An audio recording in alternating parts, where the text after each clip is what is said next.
The legendary Urban Meyer is gone, and now Ryan Day takes over at Ohio State. How will he do in 2019? Find out here on the Gridiron Expert.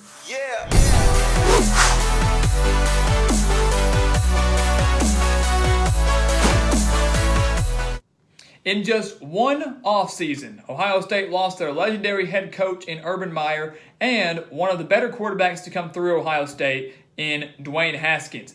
So it's certainly going to be a different look and a different feel for Ohio State in 2019. And the major question is, how will Ryan Day do in his first season as head coach of the Buckeyes? And the answer is, not too bad. The Buckeyes return only 4 starters on the offensive side of the ball, but that does not include their transfer quarterback in Justin Fields, who, in my opinion, did not have a great spring, but is the right man for the job at quarterback for the Buckeyes.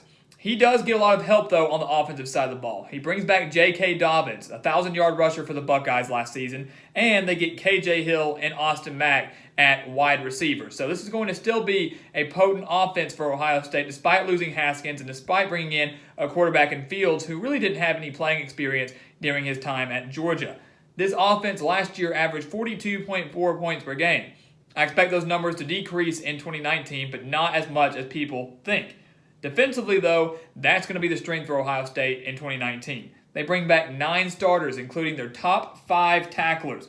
Jordan Fuller leads the secondary, no doubt about that, and Malik Harrison is going to lead that linebacking core. But across the board, Ohio State is extremely dominant. The problem is they only allowed 25.5 points per game last year. That's not too bad, but they did allow 403 yards per game last year, including 158 yards per game on the ground. Those numbers have to improve drastically if they want to remain college football playoff contenders in Ryan Day's first season. They open up the year against Florida Atlantic. That's our surefire victory, but one interesting storyline there is that former Florida State quarterback DeAndre Francois will be the quarterback for the Owls, and he's facing off against the Buckeyes. So that's going to be a fun one to watch, especially now he will be coached by Lane Kiffin. But then they remain home to face off against Cincinnati, and that is not a surefire victory, and that is one that some people are considering a trap game for the Buckeyes. And another fun storyline here is that the Bearcats are, of course, led by Luke Fickell, who was Ohio State's interim head coach in 2011 when all that stuff went down with Jim Tressel. And this Bearcats team is one of the top teams in the American Athletic Conference, led by Desmond Ridder, a dangerous dual-threat quarterback, and Michael Warren, and 7 returning starters on defense that allowed just 17.2 points per game last year. So with an offense in Ohio State that could sputter early on in the season, especially being led by a new quarterback, Cincinnati could come into Columbus and keep this game close. But I do believe that Ohio State has too much, and they will beat the Bearcats. But a fun storyline, no doubt, when you're bringing back a former head coach or former interim coach that did so much for the Buckeyes program, and especially now that he's leading a tough Bearcats team. Ohio State can't sleep on Cincinnati, but they will get the win over them.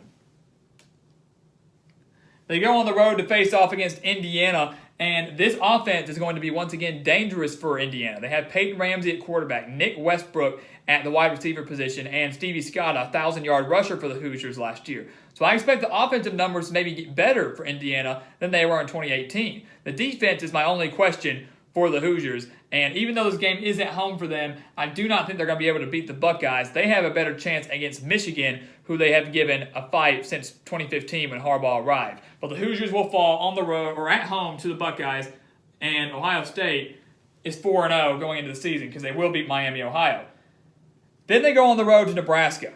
And this is certainly the game that a lot of people are talking about, a potential trap game for the Buckeyes and maybe a potential loss for Ohio State. And everybody's going to bring back memories of how Ohio State has done poorly against Western opponents, Big Ten West opponents. Last year falling to Purdue in blowout fashion. The year before falling to Iowa in blowout fashion. The year before that winning all their games against the West teams, but only beating Wisconsin in overtime and beating Northwestern by 4 as 26-point favorites. Now, last year, Nebraska was a pretty pitiful team. Started the year 0-6, finished the year 4-8, but led Ohio State 21-16 at halftime and only fell 36-31. Adrian Martinez is back at quarterback, and I expect him to take major strides forward. I expect the entire Cornhuskers team to make major strides forward. The defense was pretty bad last year, but will improve with 7 returning starters, and I think Nebraska gets a huge home win over Ohio State. People will criticize this, no doubt in my mind, but last year, With a better Ohio State team, Nebraska nearly came on the road and beat the Buckeyes.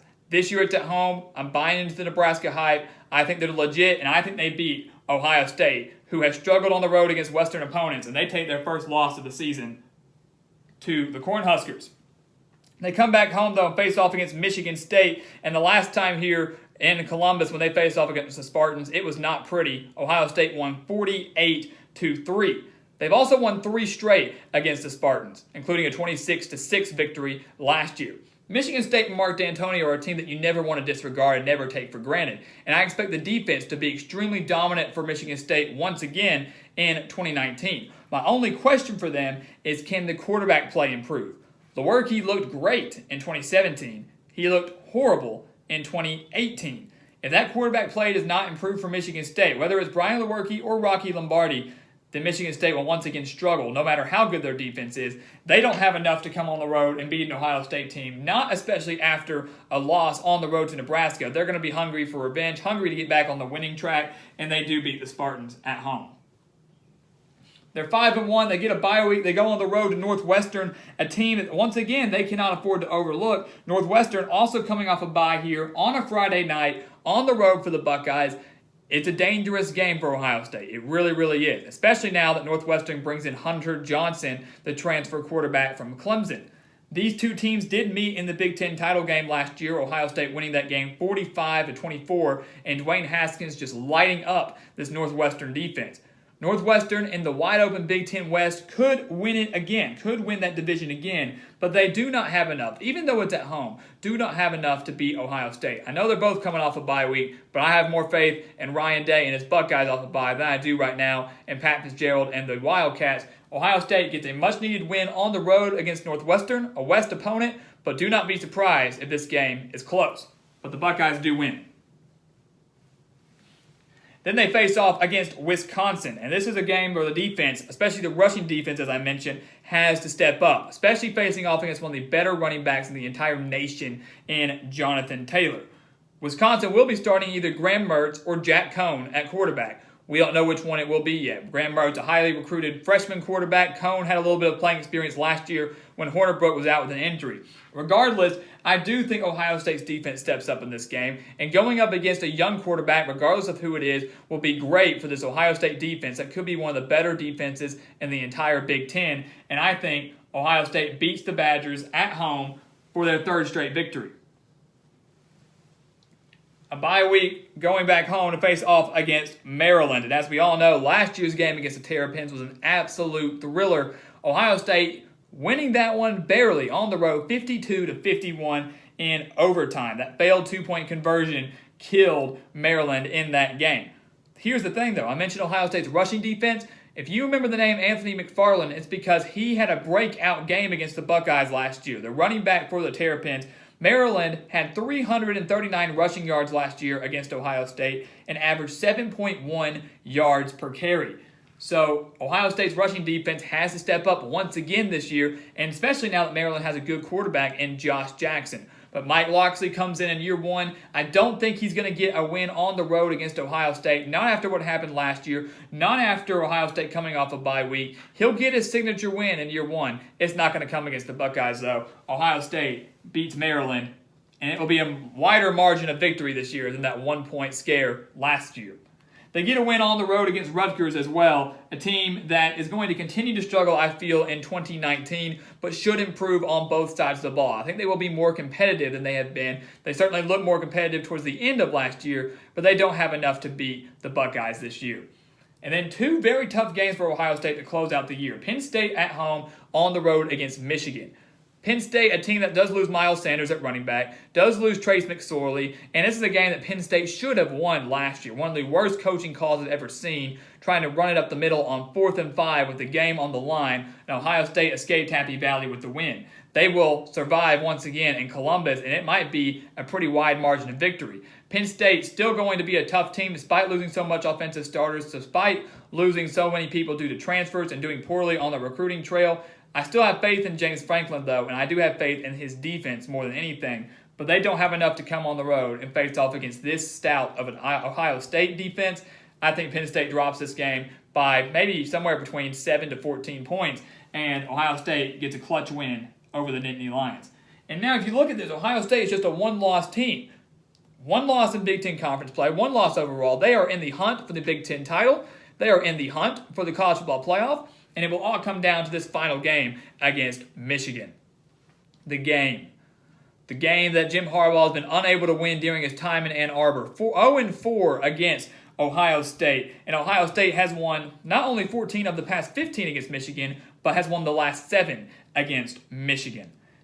And unfortunately for Ohio State, their 7-game winning streak against the Wolverines will end in 2019. This Michigan team, in my opinion, is the real deal. Yes, they lost so much talent on the defensive side of the ball, but what Jim Harbaugh has done since he arrived in 2015 is continuing to restock that defense. Yes, Michigan has choked on many games during his time there, has been unable to win the big games, but I think that changes in 2019. Shea Patterson is back. They have returned some of their top wide receivers. The defense will be stout as usual, and it's at the Big House. It's on the road against Michigan, and I do not like that combination there for Ohio State. First-year head coach, an offense that could struggle a little bit but will still be tough, but they fall on the road to Michigan, which will keep them out of the Big Ten title game more than likely with a 10-2 record, which is not bad considering the circumstances. 10-2 in Ryan Day's first season with the Buckeyes. A chance at an 11-win season should be good enough to get them to a New Year's Six bowl game. And if they pull off the win against Nebraska, if they pull off a win against Michigan, they could very well be in the hunt once again for the college football playoff. I don't think Ohio State goes undefeated, but 10-2 or 11-1 is certainly possible. But right now, I feel 10-2 is the best bet in year one of the Ryan Day era, and that is nothing to be ashamed of and nothing to worry about if you are a Buckeyes fan. So guys, as always, thank you for watching. Go follow us on Twitter and Instagram at Gridiron Expert, and go check out our official website, thegridironexpert.com. Sign up for our newsletter and sign up for our expert picks. For just $30, you will receive every single one of our college football spread picks, including the postseason. So I can promise you that's a deal you do not want to pass up. So go sign up for them today, only at thegridironexpert.com. And guys, as always, thank you for watching us here on YouTube. Please continue to like, comment, and subscribe. And we will see you next time on The Gridiron Expert.